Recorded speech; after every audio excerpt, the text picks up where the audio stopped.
Akibat cuaca buruk yang menyebabkan banjir, mayoritas kebutuhan sembako mengalami tren kenaikan harga, terutama segala jenis beras. 4 kepala desa yang terlibat karaoke di salah satu hotel Kabupaten Pati dikenakan sanksi oleh Satpol PP dan Tata Pemerintahan.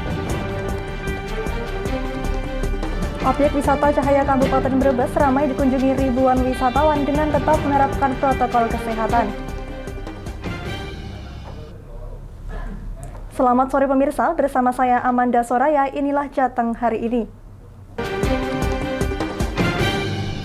Akibat cuaca buruk yang masih terjadi di tengah musim penghujan, mayoritas kebutuhan sembako saat ini mengalami tren kenaikan harga.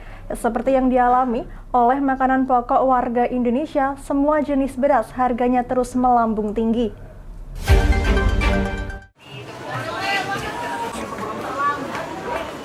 Berlangsungnya musim penghujan mengakibatkan sejumlah daerah masih belum panen dan ada juga yang gagal panen lantaran terendam banjir. Akibat dari peristiwa alam tersebut, sejumlah kebutuhan 9 bahan pokok di pasar tradisional Kabupaten Batang, Jawa Tengah terus mengalami perubahan harga dan cenderung terjadi tren kenaikan. Harga beras baik beras lokal maupun jenis ketan rata-rata terjadi kenaikan harga di kisaran Rp10.000 per kilogramnya. Melambungnya harga kebutuhan pokok khususnya beras tersebut dikeluhkan masyarakat, salah satunya ibu rumah tangga yang harus mengatur keuangan lebih rinci lagi. Seperti Laras mengatakan, beras yang merupakan produk makanan wajib warga Indonesia saat ini harganya terus melambung. Ia berharap semoga harga sembako dari berbagai jenis segera turun dan stabil lagi sehingga tidak memberatkan warga. 10.5. Oh gitu. Iya. Kenaikan berarti. Sebelumnya berapa? Sebelumnya 10.000 ya. Sementara itu, salah satu pedagang beras Rondiah menjelaskan tren melambungnya sejumlah harga sembako di pasaran saat ini masih terjadi. Seperti yang dialami oleh harga semua jenis beras, beras IR64 yang biasanya hanya di kisaran Rp9.500, saat ini naik Rp1.000 menjadi Rp10.500 per kilogramnya, sedangkan beras jenis ketan dari Rp13.000 menjadi Rp14.000 per kilogramnya. Melambungnya harga beras tersebut dikarenakan sejumlah lumbung padi belum panen, ada juga yang gagal panen dikarenakan cuaca buruk atau musim hujan masih terjadi. lancar, alhamdulillah. Lancar. Yang menyebabkan naik apa berarti? Panen juga? Panen. Panen. Terus cuaca? Cuacanya kan hujan masuk.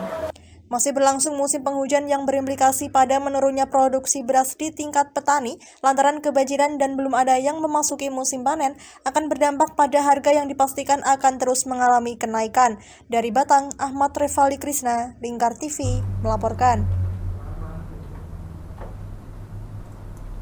Sejumlah sekolah dan badan usaha milik daerah Kabupaten Demak kembali menyalurkan bantuan ke masyarakat korban erupsi Gunung Semeru di Kabupaten Lumajang, Jawa Timur. Ya, bantuan berupa uang dan makanan serta obat-obatan tersebut dikirim langsung melalui BPBD Kabupaten Demak.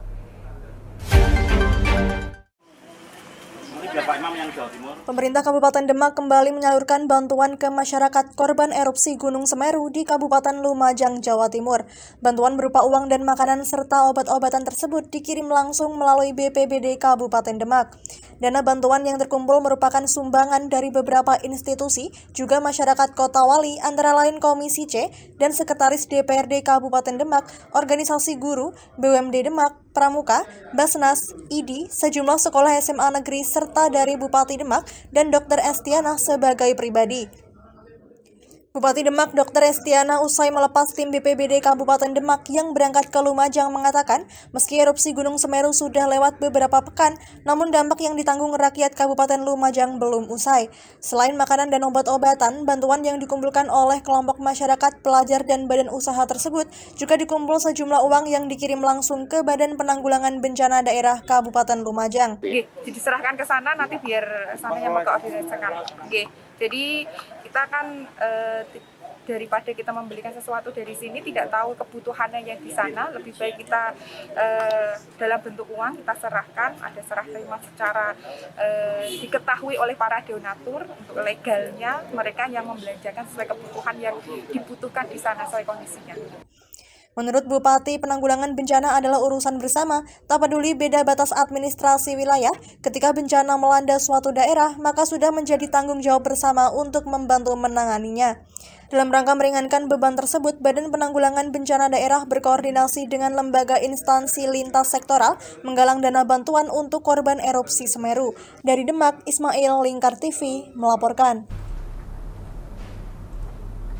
Seorang pria di Brebes, Jawa Tengah ditangkap polisi setelah diketahui menipu mantan istri sirinya saat menjadi TKI. Menurut informasi, kerugian yang didapat mencapai hingga 3 miliar rupiah.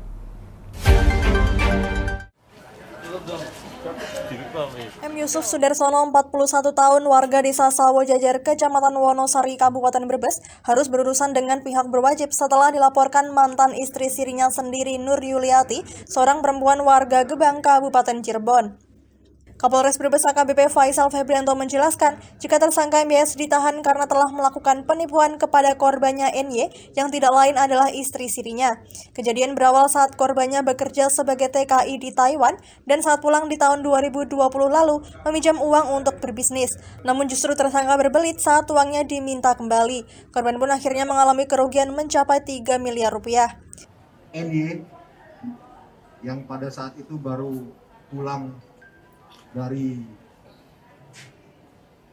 luar negeri, yaitu dijanjikan untuk melakukan kerjasama dengan mendapatkan hasil. Setelah itu korban merasa ditipu karena selama menunggu hasilnya atau keuntungannya tidak disampaikan. Oleh sebab itu, kami sudah mengamankan tersangka dan sudah dilakukan penahanan. Sementara tersangka MYS mengatakan uang yang dipinjam dipakai untuk investasi membeli tanah di Desa Cimohong, Kecamatan Bulakamba, di mana tanah yang dibeli untuk investasi salah satu perusahaan. Tersangka juga mengakui pernah menikahi korbannya secara siri. Perusahaan yang ada di Kabupaten Brebes dan dana talangan tersebut sampai hari ini belum dikembalikan beserta royaltinya.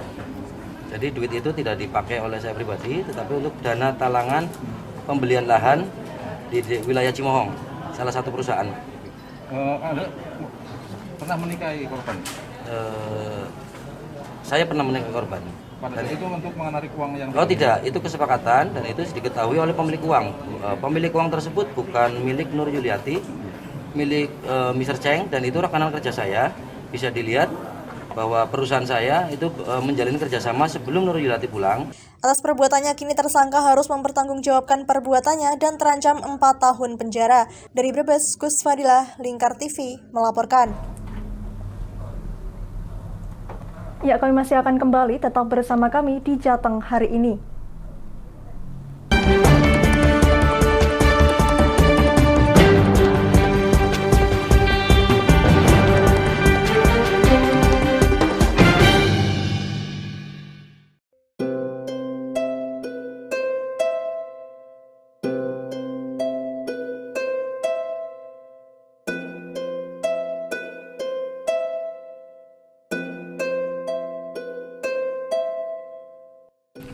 Wah iki yo siaran TV wah apik temenan.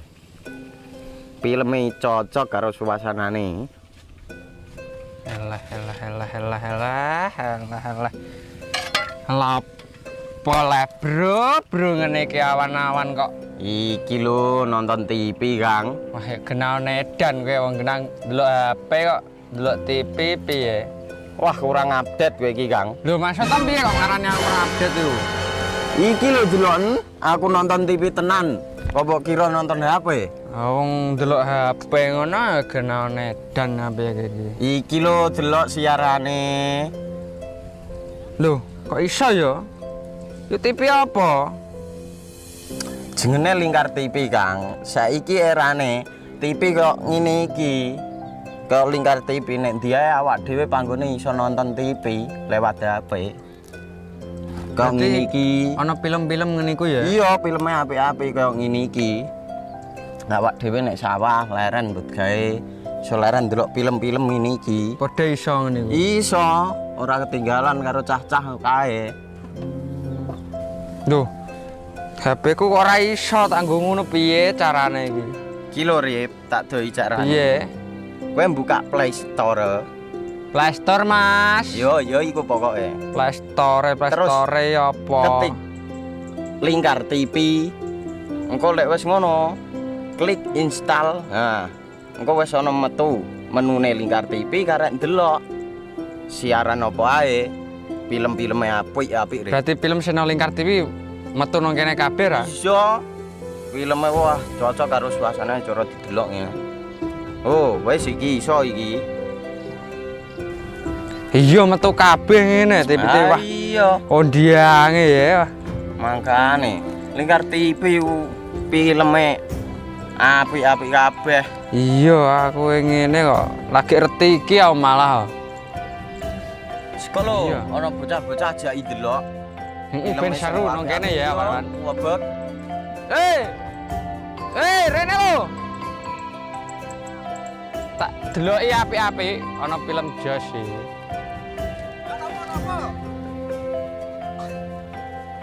Rene go Rene. Oh iki lho tak deloki film nang Lingkar TV. Solutif dan terpercaya. Tonton siaran Lingkar TV melalui aplikasi Lingkar TV di Play Store. Dengan cara ketik Lingkar TV di pencarian Play Store, kemudian tekan install. Mudah bukan? Nikmati tayangan-tayangan menarik dari Lingkar TV kapanpun dan dimanapun Anda berada. Tinggal tekan menu Lingkar TV di HP Anda dan selamat menonton!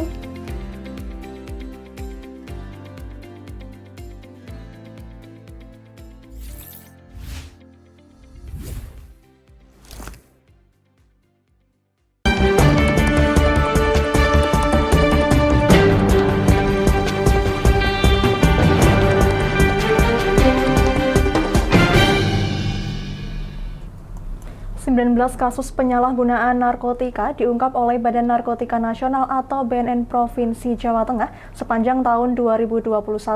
Dari 19 kasus yang berhasil diungkap, 4 kasus melibatkan napi di dalam lapas sebagai pengendali bisnis barang terlarang.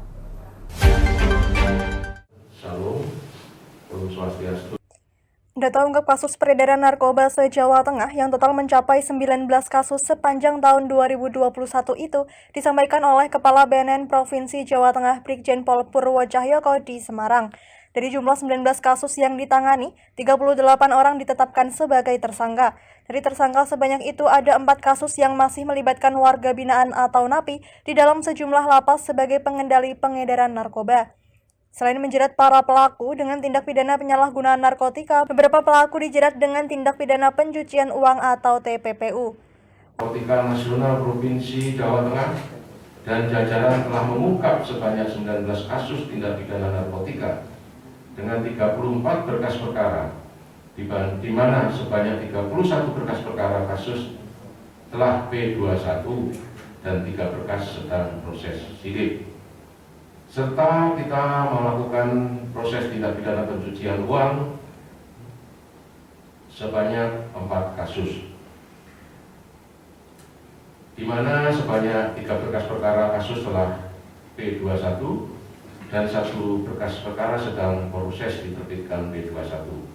Total kasus yang telah diungkap tersebut melibatkan 38 tersangka, sedangkan untuk pelaksanaan TAT atau tim asesmen terpadu telah dilaksanakan sebanyak 219 orang.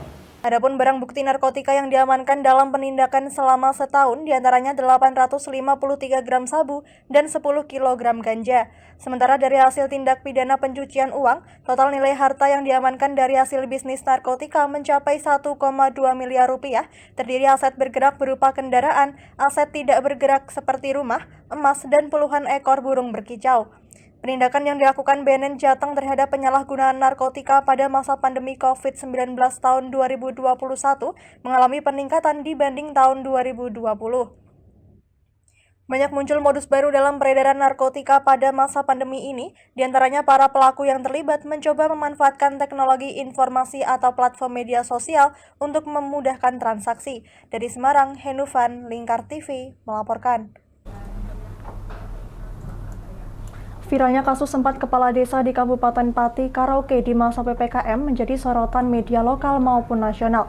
Usai mendapat sanksi pelanggaran PPKM dari Satuan Polisi Pamong Praja Kabupaten Pati berupa denda, sanksi 4 kepala desa tersebut masuk ke ranah tata pemerintahan untuk mendapat sanksi administrasi.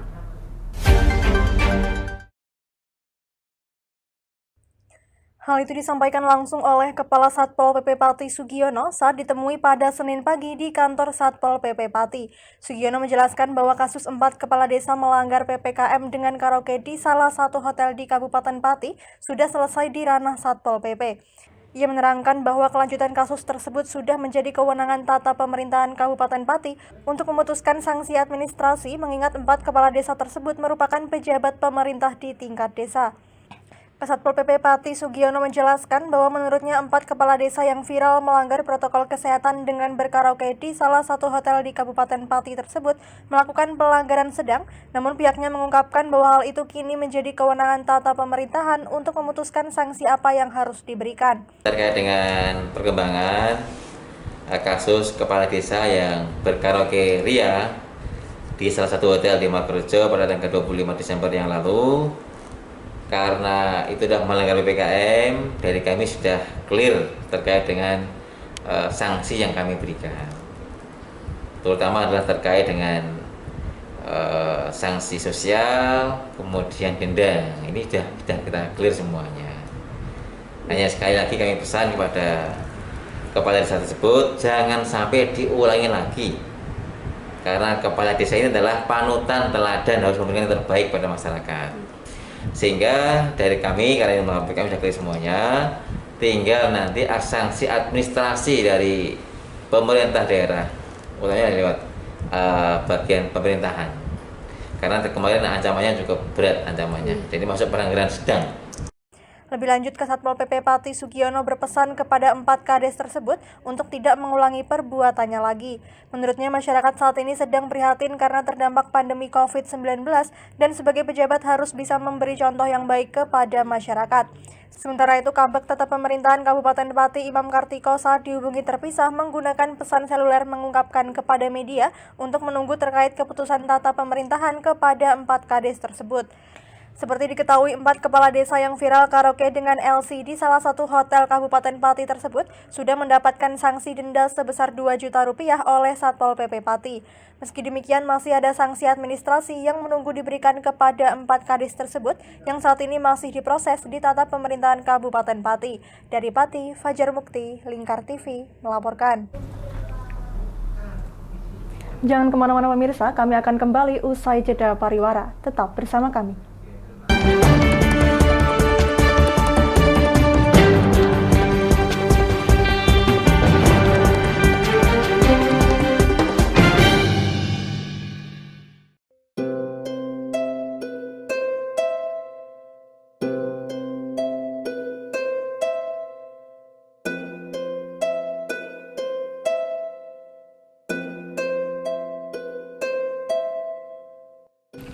Wah, iki yo siaran TV wah apik temenan.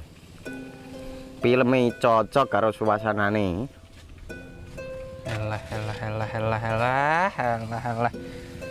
Elah. Boleh bro ngene iki awan-awan kok. Iki lho nonton TV, Kang. Wah, kenal nedan kowe wong genang delok HP kok delok TV piye? Wah, kurang update kowe iki, Kang. Lho, maksudnya piye kok ngarane aku update itu? Iki lho delok aku nonton TV tenan. Apa kira nonton HP? Wong delok HP ngono kenal nedan apa iki. Iki lho delok siarane. Lho, kok iso ya? Yo TV apa? Jenenge Lingkar TV, Kang. Saiki erane TV kok ngene iki. Kok Lingkar TV nek dia awak dhewe panggone iso nonton TV lewat HP. Kok ngene iki. Ana film-film ngene iku ya? Iya, filme apik-apik kaya ngene iki. Nah, awak dhewe nek sawah leren mbut gawe iso leren ndelok film-film ngene iki. Padha iso ngene iku. Iso, ora ketinggalan karo cah-cah kae. Lho, HP ku kok ora iso tak nggo ngono piye carane iki? Ki lho Rip, tak doi carane. Piye? Kowe buka Play Store. Playstore Mas. Yo iku pokoke. Playstore apa? Ketik Lingkar TV. Engko lek wis ngono, klik install. Nah, engko wis ana metu menune Lingkar TV karek ndelok siaran apa ae. Film-filme apik-apik. Berarti film sing nang Lingkar TV metu nang kene kabeh ra? Iso. Filme wah cocok karo suasana cara didelok ngene. Oh, wis iki iso iki. Iya metu kabeh ngene TV-TV wah. Iya. Kondiange ya. Mangkane Lingkar TV filme apik-apik kabeh. Iya, aku ngene kok. Lagi retiki aku malah. Sekolah Iya. ana bocah-bocah ajak delok. Ben seru nang kene ya, Pak. Wabek. Rene lo.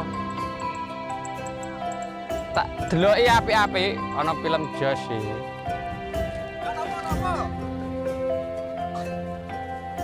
Rene go Rene.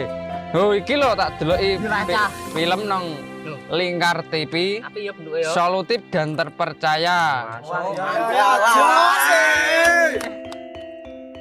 Tonton siaran Lingkar TV melalui aplikasi Lingkar TV di Play Store. Dengan cara ketik Lingkar TV di pencarian Play Store, kemudian tekan install. Mudah bukan? Nikmati tayangan-tayangan menarik dari Lingkar TV kapanpun dan dimanapun Anda berada. Tinggal tekan menu Lingkar TV di HP Anda dan selamat menonton!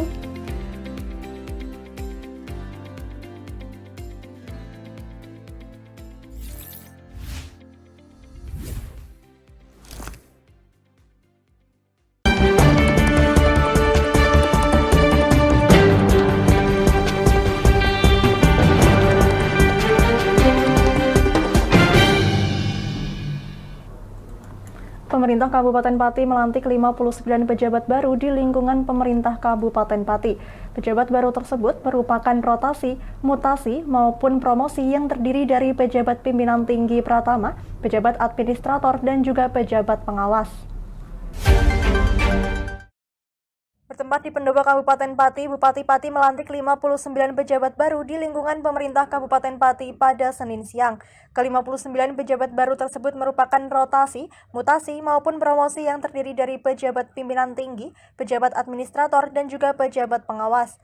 Dalam upacara pelantikan dan pengambilan sumpah janji jabatan tersebut, Bupati Pati Haryanto menegaskan bahwa pemindahan atau rotasi jabatan di lingkungan pemerintah Kabupaten Pati tidak dipengaruhi karena kedekatan dirinya dengan pejabat tertentu, melainkan dengan melihat kemampuan yang dimiliki.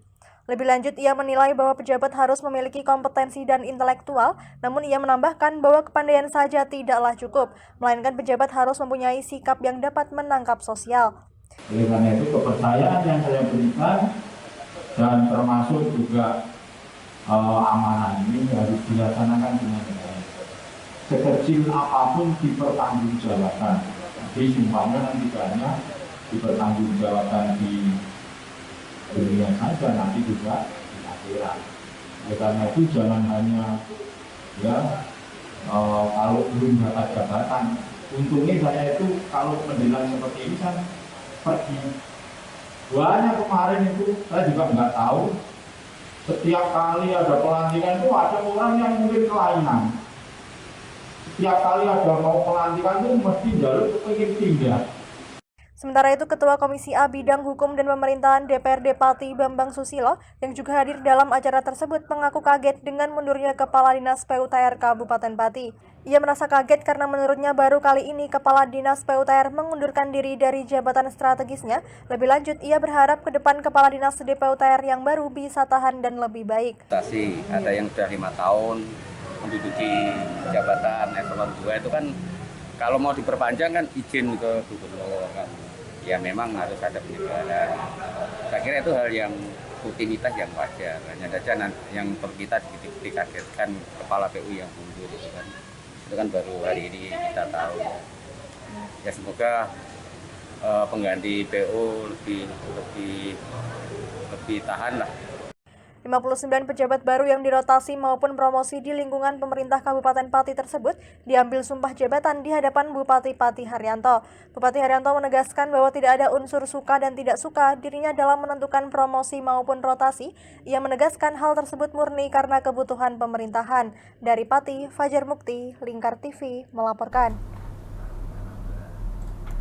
Libur Tahun Baru 2022, objek wisata Pantai Cahaya Kecamatan Rawosari, Kabupaten Kendal, Jawa Tengah dibanjiri oleh ribuan pengunjung dari berbagai wilayah pada Sabtu pagi. Ya, pengelola tetap menerapkan protokol kesehatan bagi pengunjung yang belum divaksinasi tidak diperkenankan masuk. Selain dilakukan cek suhu, juga ada scan barcode Peduli Lindungi.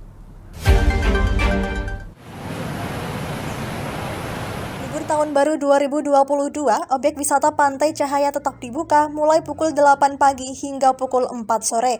Namun demikian, pengelola tetap membatasi pengunjung yakni 75% dari kapasitas yang ada. Seperti ini antrian pintu masuk objek wisata Pantai Cahaya Rawosari Kendal. Petugas melakukan pengecekan suhu dan scan barcode Peduli Lindungi. Bahkan jika ada pengunjung yang belum divaksin atau tidak bisa menunjukkan kartu vaksin maupun scan barcode Peduli Lindungi, dilarang untuk masuk objek wisata. Salah satu pengunjung yang antri masuk ke lokasi wisata, Mustafa, seorang pengunjung dari Temanggung, yang membawa rombongan keluarga menggunakan mobil bak terbuka untuk berlibur karena penat 1 tahun lebih tidak bisa liburan di objek wisata. Ia mengaku sekalipun mengantri panjang untuk masuk tidak masalah, yang penting bisa menikmati liburan di Pantai Cahaya Kendal. Dari Temanggung, dalam rangka apa? Liburan tahun baru gimana? Yang penat di rumah atau gimana, Mas? Iya. Sama halnya dengan Fatimah, warga Kendal yang berlibur bersama anak dan suaminya di Pantai Cahaya. Ia mengatakan sebab selama ini tidak ada hari libur, mumpung ada kesempatan libur tahun baru, ia dan keluarganya mengunjungi objek wisata Pantai Cahaya. Diakui di pintu masuk protokol kesehatan terus diperketat. Untuk harga tiket masuk adalah Rp40.000, sudah gratis masuk di kolam renang, atraksi lumba-lumba, mini zoo, dan permainan anak. Gimana? Iya, liburan tahun baru. 40.000 untuk semua itu ya, permainan. Ya penat kerja, soalnya kerja ya. Sekarang kan kondisinya dekat ini masyarakat. Iya, tetap prokes aja ya. Iya. Humas objek wisata Pantai Cahaya Elmanafian mengatakan, untuk libur tahun baru ini diakui pengunjung naik dibanding hari libur biasa. Namun demikian, sesuai instruksi Bupati, pengunjung dibatasi 75% dari kapasitas atau sekitar 3.750 orang. Selain itu, karena ada wisata pantai, juga disiagakan tim tas dari BPBD Kabupaten Kendal dan PMI untuk melakukan patroli air. Pengunjung yang masuk total sampai jam ini ya, itu sekitar 1.500. Nah, kita batasi maksimal kapasitas 75% sesuai dengan Inbuk Bupati Kendal nomor 19 tahun 2021. Pengunjung wisata diperbolehkan sampai 75%. Seperti itu. Di setiap pintu masuk utama dan pintu masuk wahana kita selalu menerapkan untuk pengukuran suhu, kemudian menerapkan juga barcode Peduli Lindungi. Ya, harapan kami untuk pengunjung Pantai Cahaya dan juga untuk staf kami ya, untuk selalu menerapkan protokol kesehatan yang sangat ketat, terutama memakai masker dan menjaga jarak. Fian menambahkan untuk jam buka mulai jam 8 pagi sampai jam 4 sore seperti hari biasa. Pengunjung diimbau untuk tetap patuhi protokol kesehatan dan jaga jarak, tidak boleh berkerumun kecuali saat makan bersama keluarga. Dari Kendal, Muhammad Arya, Lingkar TV, melaporkan. Ya, berita tadi sekaligus menutup perjumpaan kita kali ini. Terus saksikan Jateng hari ini setiap pukul 17 waktu Indonesia Barat hanya di Lingkar TV. Akhirnya saya Amanda Soraya, mewakili seluruh kerabat kerja yang bertugas, pamit dari hadapan Anda. Terima kasih dan sampai jumpa.